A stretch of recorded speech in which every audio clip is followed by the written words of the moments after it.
You're most welcome to this talk. Now, it turns out that the Institutes of Medicine in the United States, now the Academy of Medicine, has made a really quite inexplicable, simple schoolboy, schoolgirl error on the amount of vitamin D that's required. Let me give you the bottom line quickly of this video, and then you can decide if you want to watch.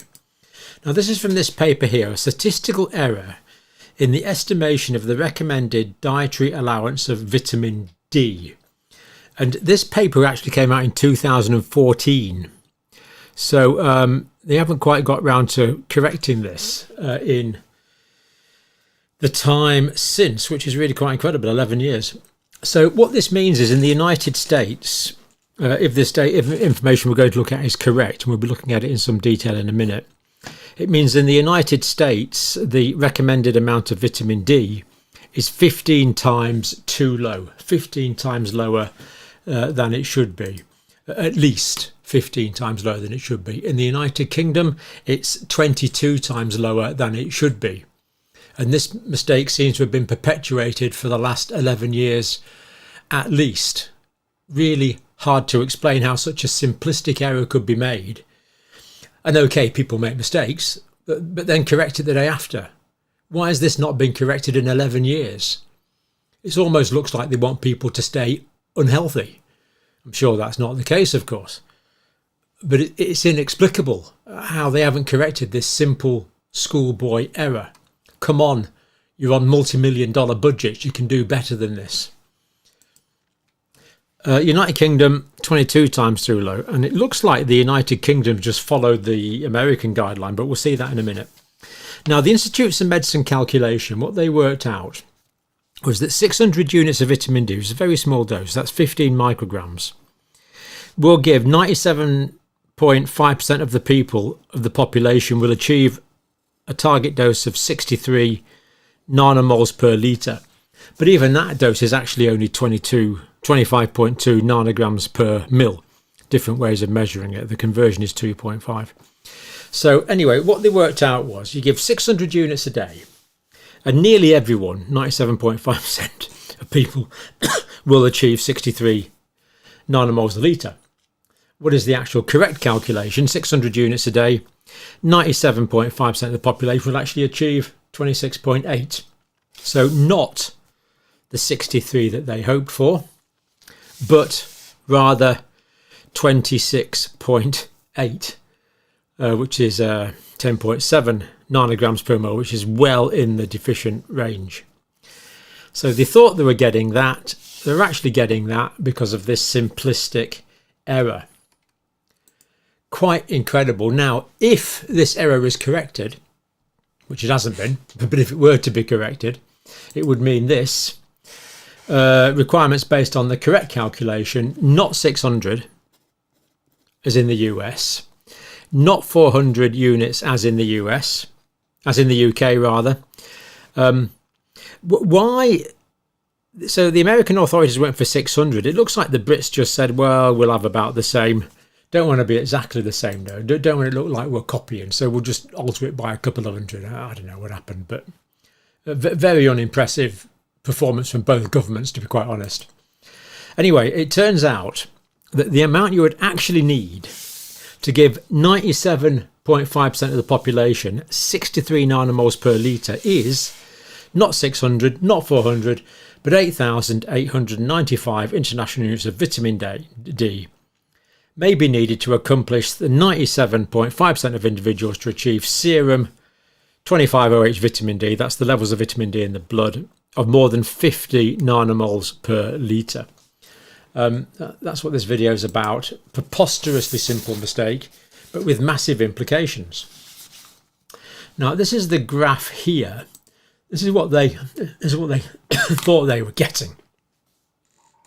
They thought they would give 600, and most people would be above 50, and the average here would be about 63. That's what they thought they were getting. Apart from their simple schoolboy error. So that's what they thought they were getting. What they actually were getting was this. Way, way, way lower levels, with these being the individual data points. Nowhere near what they thought they were getting. Let's look back to what they thought they were getting again. That's what they thought they were getting. Up here in the 63s, what they were actually getting was down here in the 23s, 24s, with the 600 units. Couldn't make this up really. Anyway, a little more detail. So the reason this happened, it's called the average versus individual mistake. Now, I don't know much about statistics, but even I know about this. The average versus the individual mistake. What they did was they took the average of groups, not the average of individuals. I mean, yeah, you know, for one of my junior students to make this kind of mistake, you know, I would expect that. For a multi-million-dollar institute to make this mistake, you really wouldn't expect this. These people have got, or can employ, the best statisticians in the country if they want to. And yet this simple mistake has been allowed to be perpetuated all these years. Quite hard to fathom, really. Now, to show how important this is, in Canada, they estimated that from the diet, people only get 232 units of vitamin D from the diet. Bear in mind, it looks like the average number we need is 8,895. So clearly from the diet, we're not going to get it. And but in Canada, in the United Kingdom, and indeed a lot of the United States, in winter, you're not going to get anything, hardly, virtually nothing. So it looks like a lot of people in Canada and the United Kingdom all throughout winter are probably getting about 323 international units of vitamin D, when according to this study, they could do with 8,895 units of vitamin D. As we say, a huge difference even from the recommended amounts. From the recommended supplements, which of course most people don't take, nothing like enough. So that's the graph of what the study claimed up here in the 60 odd range, round about here, with 600 units. What we were actually getting was not up here as they thought they were getting. What we were actually getting was down here, in the very low levels. This is what we were actually getting. Very low levels, averaging out at about 23 instead of averaging out at about 63. What a difference. Huge difference in what they thought they were getting and what they actually got after this ridiculous error. So Institutes of Medicine, recommended daily amount, 600 units per day, aged 1 to age 70. Now it's called the National Academy of Medicine. UK is even worse, recommending only 400, which is 10 micrograms per day. Utterly preposterous, simplistic mistakes. And vitamin D, of course, is useful for everything. I mean, I've just started putting a few things together. Vitamin D reduces deaths in prostate cancer. For every 20 nanomoles per litre, that's 8 nanograms per mil of circulating vitamin D, reduces the risk of cancer-specific mortality by 9%. That's a paper we've looked at before in detail on this channel. Protects against pre-diabetes developing. 76% reduction in progression of pre-diabetes to diabetes between high and low vitamin D levels. Colon cancer, a known link. All forms of immunity, heart disease, diabetes type 1. You know, making people vitamin D replete is the most basic, low-cost public health intervention that could be carried out. Why have they not corrected this? Is it deliberate? Do they know something we don't? Do they have motivations that aren't declared? I don't know. How could I possibly know that? Anyway, let's go on with what we do know. 600 international units to achieve serum vitamin D, 25 hydroxyvitamin D. That's the circulating reservoir form in the blood of 50 nanomoles a litre in 97% of individuals. Well, they were wrong. They were wrong. It wasn't enough. Levels of 50 nanomoles or more have been shown to prevent to benefit bone health and prevent injury from disease. True. 50 nanomoles a litre is the level required to prevent rickets and bone disease. But we're nowhere near this on the recommended amounts. nowhere near it. On the calculations that they got wrong, it wasn't too bad. But of course, that's the amount to prevent bony injury. You need more to prevent cancers and immune deficiencies and diabetes and dementia. You need more. Now, if you give people more vitamin D, they get less dementia. It's that simple.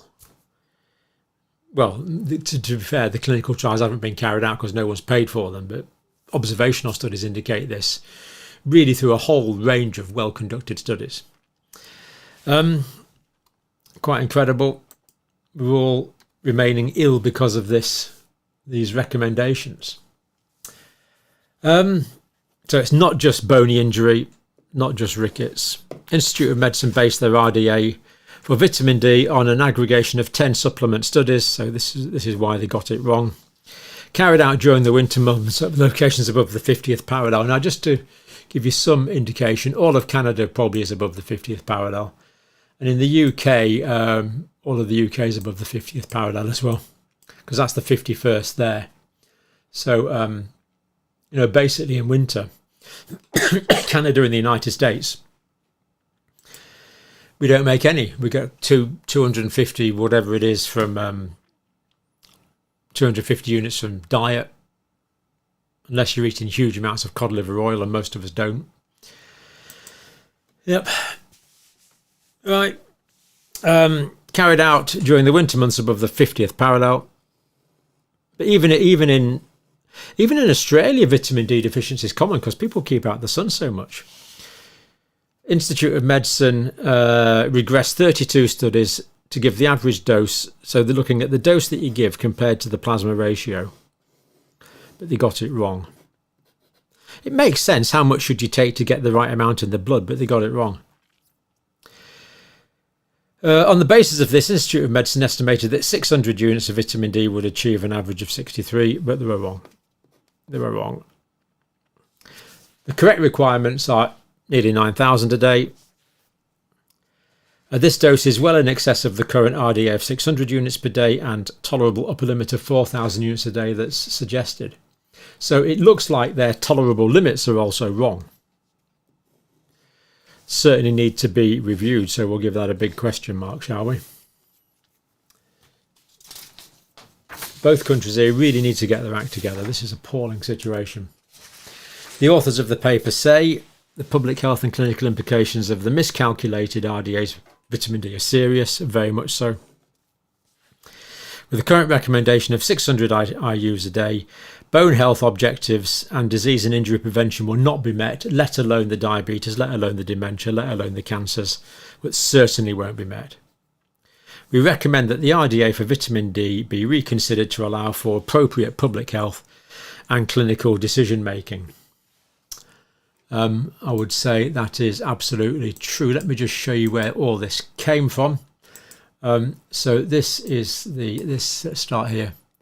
This is the study, a statistical error in the estimation of the recommended dietary allowance of vitamin D. That's the National Academy website, Health for Everyone, Everywhere. It might be helped by getting your vitamin D levels sorted out. It was the National Institutes of Health, it's now the National Academy of Medicine. Allegedly. That's the NHS joke, recommendations for 400 a day. And that's another good paper that we might cover in some more detail, the big vitamin D mistake. So that's kind of where this is coming from. Now, for those of you that are interested, I'm just going to tell you very briefly how they got this wrong. I'm just going to go through it quickly, but I'm going to put the full notes in the description. So the mistake was that they made the average versus individual mistake. They were taking the averages of groups, not individuals. So the Institute of Medicine's goal was to find a vitamin D dose that ensured 97.5% of individuals reached a healthy blood level of 50 nanomoles per litre. But of course, we now believe that is too low for many other aspects of health, as we've mentioned. The statistical error occurred because the Institutes of Medicine analysed the average of different studies rather than the data of individual participants. So what they did was they took the average from studies. What they should have done is go into those studies, extracted the data from all the individuals, put them on a new spreadsheet and recrunched it. That's called a meta-analysis. But that seemed to be beyond them. Strangely enough, inexplicably. The statistical error occurred because the Institutes of Medicine analysed the average differences between studies rather than individuals. They looked at 10 studies and took the average dose levels achieved in those studies. They calculated a statistical range, confidence interval, based on those averages of the studies, not the individuals. It's so basic, really. They found that 600 international units, 97.5% of the study averages would hit the target. In other words, if they did this, 97.5% of the studies would be correct, not 97.5% of the individuals. So the problem is that there's much less variation between averages than there is between individuals. Of course. By using the averages, the Institute of Medicine accidentally smoothed out the data. They assumed that if the average person in the study was fine, then almost everyone was. This is ridiculous. This is inductive thinking. You know, it's extrapolating from the individual situation to the general. It's like saying, you know what, my uncle Stan had a sore foot and he had the orange pills. Therefore, if you've got a sore foot, you need the orange pills as well. It's ridiculous. So, an analogy from classrooms. Imagine you want to ensure every student has a pass grade. The Institute of Medicine method. They looked at the average scores of 30 different classrooms. They set a curriculum so that 97.5% of classrooms would have a passing average. But the reality is, even in a classroom with a passing average, there are students who fail below the amount of vitamin D required. So to correct this, to ensure 97.5% of students pass, you have to look at the lowest performing students, not the class average. So when the authors of this paper recalculated the number using the variation of individuals, who of course are much more variable than studies, they found that the current RDA of 600 IUs does not cover 97.5% of the population. Instead, it only ensured that 97.5% of people reached blood levels of 26.8 nanomoles per litre, far below the target range. The actual amount needed is 8,895. Preposterous schoolboy error. Anyway, let me show you about a day out I had recently, just to finish off on something a bit nicer. Slightly higher bench than average. There's a nice doggy. So we must be in Silloth because this is the Ray Lonsdale, and it's a look at the view, and it's a completely magnificent piece of work in iron, true artistry. Quite beautiful, and he's done a series of works round about the north of England. His workshops in the north of England somewhere, in the northeast I think, Ray Lonsdale. Look him up on the internet, incredible work, sculpture of the people, by the people, for the people. Proper art the way it should be. Looks like something, says something, nothing pretentious. You might have gathered it's my kind of art.